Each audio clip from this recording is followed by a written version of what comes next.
Still waiting for a big smile out of you. You're up 2-0.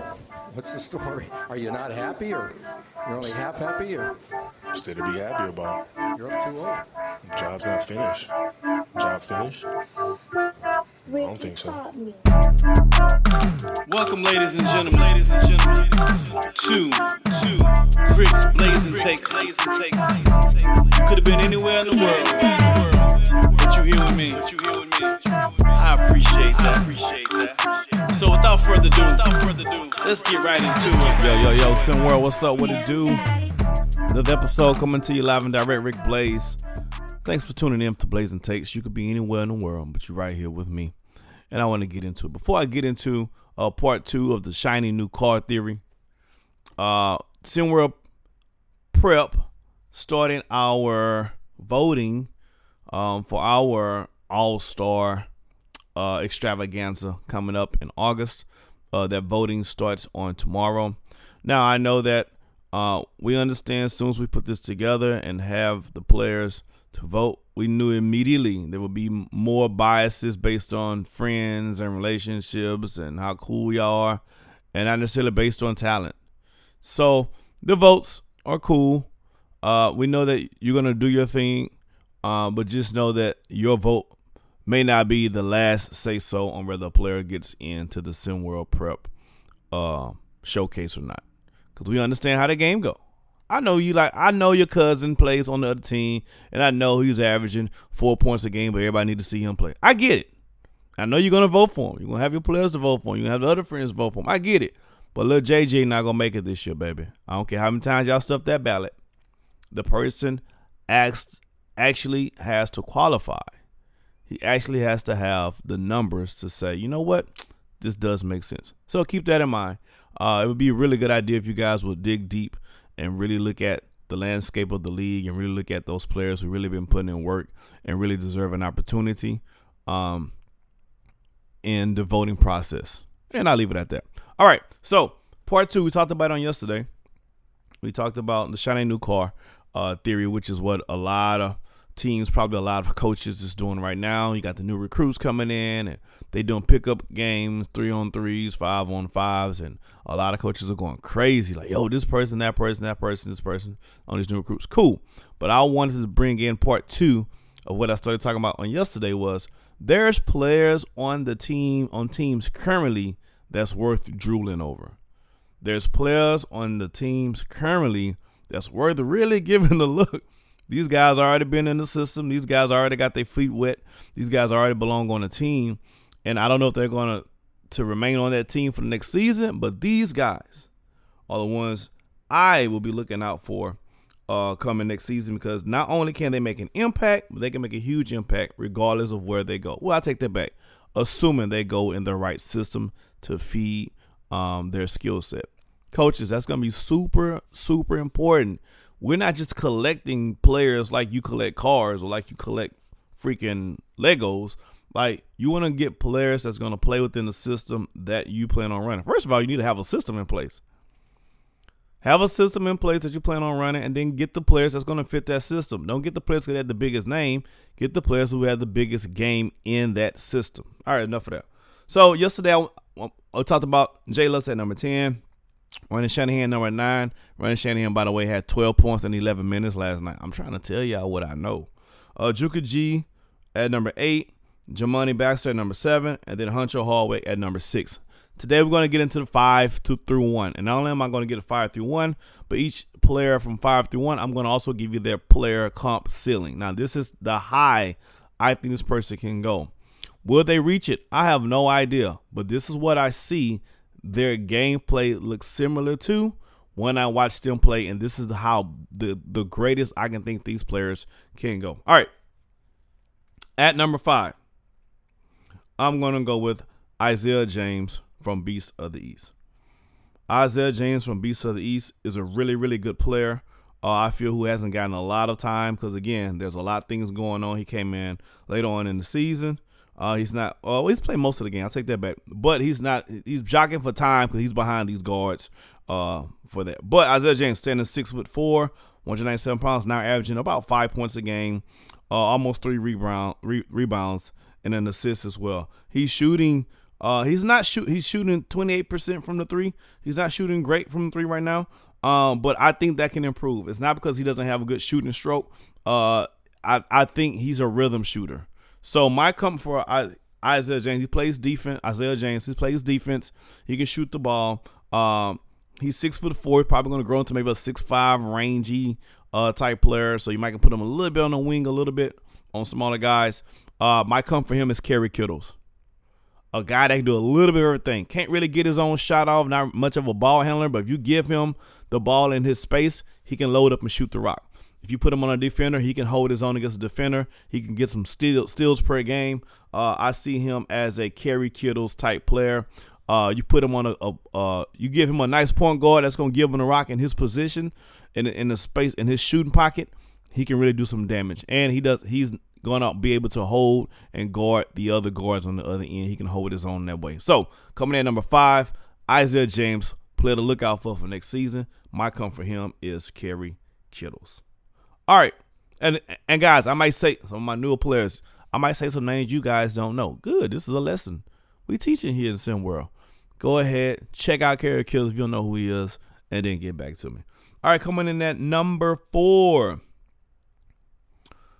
Jermaine Owens for Philadelphia. I like Jermaine Owens. Anybody who's seen his game right now already likes Jermaine Owens. My man is almost averaging a double-double by himself already, and he just got into the league.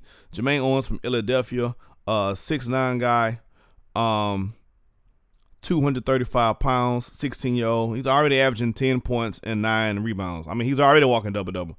Now on top of that, 2 assists, steal, and almost 3 blocks a game. My man is getting it done is what I'm trying to tell you. He's already getting it done is what I'm trying to tell you. 7 games in for Philadelphia. He is bouncy. He is ferocious. He plays with intensity. I like that intensity, especially on the defensive end. My comp for him, because of the way he plays and because of the intensity he plays, he's kind of like a throwback player in my mind, who's not afraid to mix it up. Kenyon Martin Sr. Not junior, he's cool, but Kenyon Martin Sr., someone who played with a lot of intensity, a lot of aggressiveness, and somebody who's dangerous in the paint. And also, when you come see him in that paint, you don't want no smoke because he will put you on your ASS. So Jermaine Owens, when I see him, I see his game as a Kenyon Martin Sr. game. Someone who's going to be a paint defender, someone who's going to be lock down the paint, and someone who's going to do damage off the pick and roll. Again, you put him with a nice point guard that like pass the ball.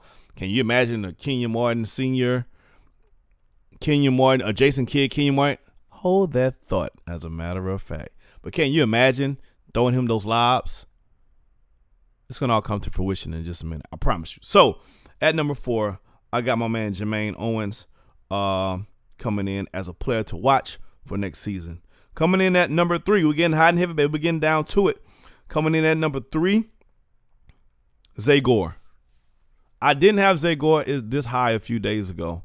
But as I watched tape again, and I kept watching tape, and I saw his last game, I'm like, yeah, all right, it is what it is. He's doing this thing. So Zay Gore I got coming in at number 3. Zay Gore is a player from Lakeshore. I just called the Lakeshore game the other day. Zay Gore was already on my radar. He wasn't number 3 on my list, though. I'll be honest with you with that. But after the Lakeshore game, he made me go back and watch some more stats, some more highlights. He hasn't played much. 6'1" guard out of Dallas, averaging 6.9 points a game, 2 rebounds, 2 assists. Not a great shooter from 3 so far, 25%. But my man, so he is a little erratic at times with his shot selection. But my man, when he gets on, when he gets rolling, he can really do some damage. And I think he can be put in the right situation and in the right team aspect. I think he can do some damage. And I think he can really be a proficient scorer in SimWorld hoops. My comp for Zay Gore at 6'1", 194 pounds, Monte Ellis. He can get that jiggy with it. He got them kind of moves on a one-on-one. He can get to cup when he want to get to the cup. He can do damage like that offensively. Now he's gonna have to work on the defensive side. We're not all perfect, but offensively, Zay Gore can get it done. He can put you in a bind. He can put you in a pickle. He get down with it, right? So Zay Gore I got at number 3. from Lakeshore. I think he's going to have a fantastic season next season. Now, again, assuming he gets on the team or assuming that the team commits to the style of play that these guys are best at. Now, I'm not here to give you their style of play. That's for another episode. That's for you to figure out, coaches. But please, please, please, don't just hoard these players so you can have some names on the wall. Make sure you get the players that's going to play your style of ball. If that's not, hey, if you are a half-court playing style team, then you shouldn't get a player who needs to be running the ball up and down the court, no matter how much you love his game. It just doesn't fit for your team, right? So I got him checking in at number 3. At number 2, Kola Abdul-Rauf out of Africa, 6'5" guard.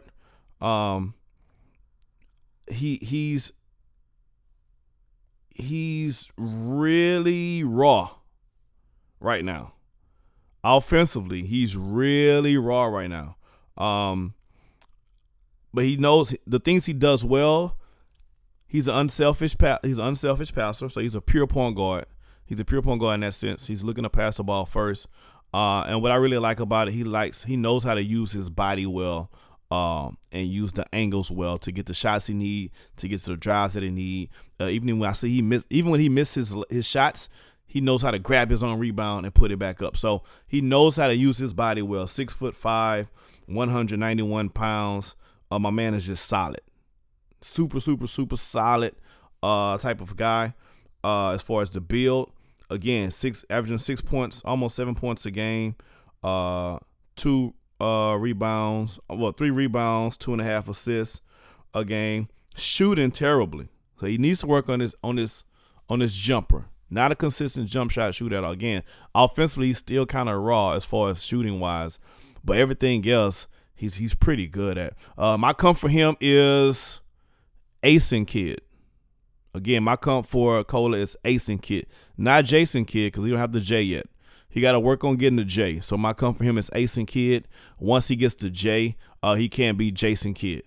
Now, go back to what I was saying earlier about my man Jermaine Owens, who plays for Philadelphia. My comp for him is Kenyon Martin. My comp for my man here is Jason Kidd. Jason Kidd to Kenyon Martin. I don't know. I'm just throwing stuff out there, man. You know what I'm saying? I'm just throwing it out there. But Africa got him a player in Kola, so I will hope that they put him move him to full-time point guard position, and let him. He has to work on his game offensively, but he can be the truth if he gets his game together. If a coach let him run his point and let him do his thing, again, he's an unselfish passer, so he's going to give everybody the ball where they want it. And I think he has the goods. He's still really, really raw. He's probably the rawest out of everyone here that I mentioned, but he has the goods though. So coming in at number 2, Kola Abdul-Rauf. At number 1. Now now again, when I came up with this person's comp, I had a hard time.